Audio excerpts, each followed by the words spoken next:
வேல்மைந்தன் YouTube channel வழியாக உங்களை எல்லாம் சந்திப்பதில் மிகுந்த மகிழ்ச்சி அடைகின்றேன்.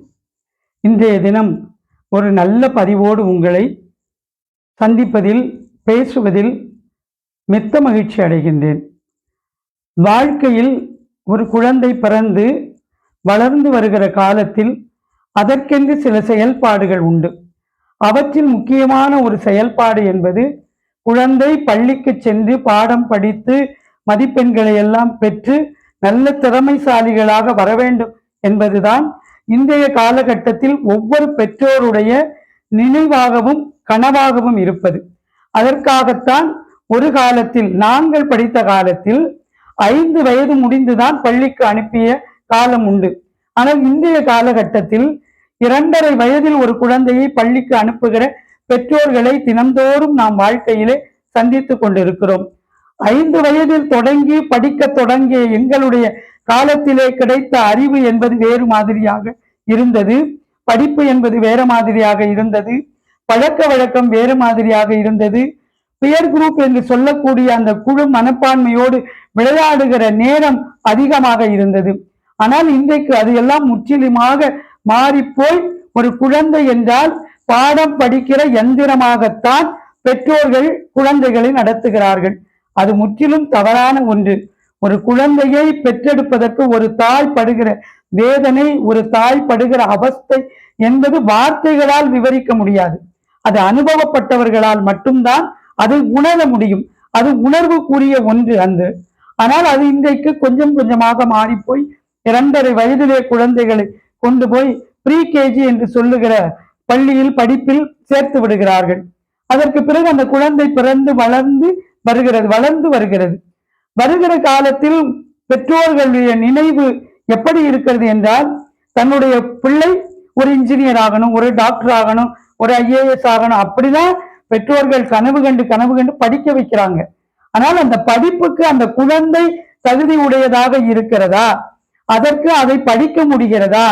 அதை படித்து வெளியே வருகிற போது அவன் ஒரு நல்ல மருத்துவராக, ஒரு நல்ல பொறியாளராக, ஒரு நல்ல அரசு அதிகாரியாக வரக்கூடிய தகுதியும் உடல் வலிமையும் ஆற்றலும் உடையவனாக இருக்கிறானா என்பதை பார்ப்பதற்கு பெற்றோர்கள் இன்றைய காலகட்டத்தில் மறந்து போய் விடுகிறார்கள். மறந்து போய் வேறு மாதிரியாக பிள்ளைகளை நடத்துகிறார்கள். எனக்கு ஒரு சின்ன வருத்தம் உண்டு. ஒவ்வொரு தொலைக்காட்சியிலும் செய்தியை பார்க்கிற போது நீட் தேர்வு எழுதி அதன் மூலமாக தோல்வி அடைந்த அந்த மாணவன் இறந்து போனான். 12ஆம் வகுப்பில் மதிப்பெண் வரவில்லை என்பதற்காக ஒரு மாணவன் இறந்து போனான். 8ஆம் வகுப்பிலே பாஸ் செய்யவில்லை என்பதற்காக இறந்து போனான் என்று இப்படி பல்வேறு செய்திகளை பார்க்கிற போது மனம் பதைக்கிறது. இதற்கெல்லாம் அடிப்படை என்ன? மதிப்பெண் தான் இதற்கெல்லாம் அடிப்படையாக இருக்கிறது. ஆசிரியர்களும் பெற்றோர்களும் சேர்ந்து குழந்தைகளின் மனத்திலே ஒன்றை சரியாக விதைக்க வேண்டும், சரியாக சொல்லித்தர வேண்டும். என்னவென்றால், மதிப்பெண் ஒரு மனிதனுடைய வாழ்க்கையை நிர்ணயம் செய்யவே முடியாது. மதிப்பெண்ணையும் தாண்டி அந்த குழந்தைக்கு திறமை வளர்க்க வேண்டும், நல்ல ஆற்றல் வளர வேண்டும், நல்ல மனித நேயம் உள்ள மனிதனாக வளர வேண்டும்.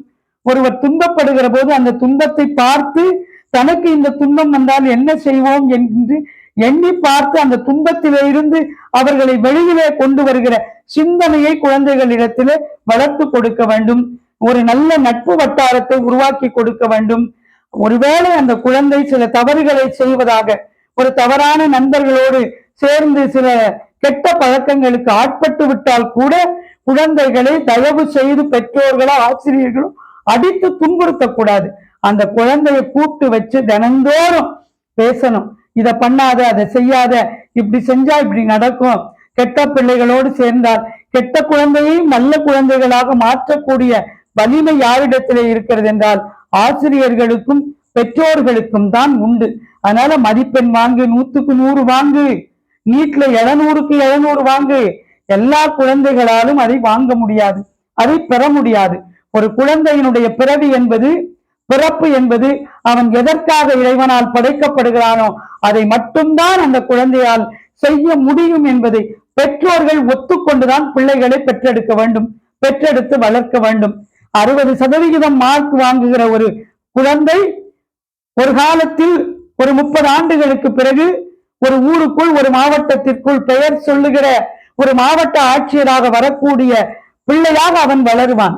அதற்குரிய தகுதி அவனுக்கு இருக்கிறது என்றால் அதை சொல்லிக் கொடுத்து பயிற்சி கொடுத்து முயற்சி செய்து அந்த குழந்தையை கொண்டு வர வேண்டுமே தவிர, நீ டாக்டர் ஆவறனா அடுத்த வீட்டு பையன் அதை படிக்கிறேன், எய்த்த வீட்டு பையன் இதை படிக்கிறேன், யார் யாருக்கு என்ன கிடைக்குமோ அதுதான் கிடைக்கும், கிடைப்பதை கொண்டு நிறைவாக இருக்க வேண்டும் என்று சொன்னால் பிள்ளைகளை அன்புடைய குழந்தைகளாக, மனித நேயமுடைய குழந்தைகளாக, மற்றவர்களுக்கு ஓடோடி உதவி செய்கிற குழந்தைகளாக பெற்றோர்கள் வளர்க்கிற போதுதான் அந்த குழந்தைகள் மதிப்பெண்ணையும் தாண்டி மனித நேயமுடைய ஒரு குழந்தையாக வளர முடியும்.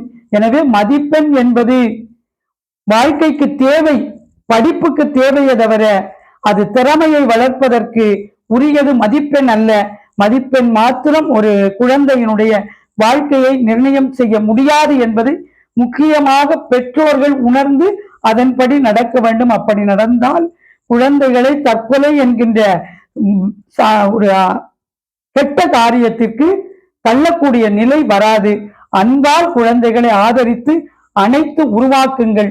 அப்படி உருவாக்குவதே பெற்றோரினுடைய முதல் கடமையாக இருக்க வேண்டும் என்பதை மிக பணிவாக கேட்டுக்கொண்டு இந்த வேல்மைந்தன் யூடியூப் சேனல் வழியாக இந்த செய்தியை இன்றைக்கு பதிவிட்டதற்கு நான் மிகுந்த மகிழ்ச்சி அடைகிறேன்.